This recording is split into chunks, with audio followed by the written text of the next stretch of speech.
After 2 years of consultations, Ottawa announced a cap on oil and gas emissions it says the sector should be able to achieve, with a plan to cut emissions 35% below 2019 levels before 2032. It's not just a problem, it's an unmitigated disaster for Canada, Alberta, and ultimately global emissions. The last time emissions were 35% below 2019 standards was 1998. The standard is counterproductive and destructive. The cap on Canadian emissions will likely actually raise global emissions. Canadian energy producers already have a record of reducing emissions and adhering to the highest environmental standards in the world. These targets are too steep and too soon and may require production to be shut in.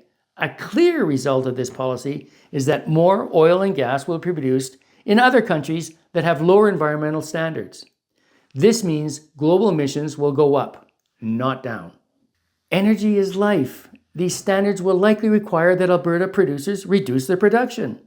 This will mean less oil and gas for the Canadian economy and for exports.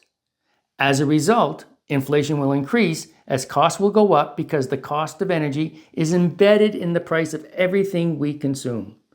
This environmental standard will promote less investment in Canada's oil and gas industry. We already have a productivity and income crisis in Canada that has impoverished Canadians since the Liberals took office. Less investment means lower future income for Albertans and for the rest of Canada. Tax revenues will fall for the federal and provincial governments. Just during the first 9 months of 2024, the 4 largest oil and gas companies in Canada paid cash taxes of $5.7 billion and an additional $11.2 billion in royalties for a total of $16.9 billion.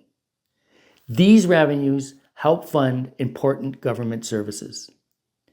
This year, Alberta is expected to receive more in oil and gas royalties and corporate taxes from its oil and gas industry than it receives in total in personal taxes from Albertans. These receipts are roughly equivalent to what we might expect from an 8% provincial sales tax. There is a reason why no other energy-producing country has imposed such punitive standards on its industry. It amounts to economic suicide. And the emissions cap is a de facto production cap because how extreme it is. As such, it violates Section 92 of Canada's Constitution and Alberta's province jurisdictional authority over resource development. We should recognize that the prosperity of Canada and Alberta depends on the efficient production of low-cost energy.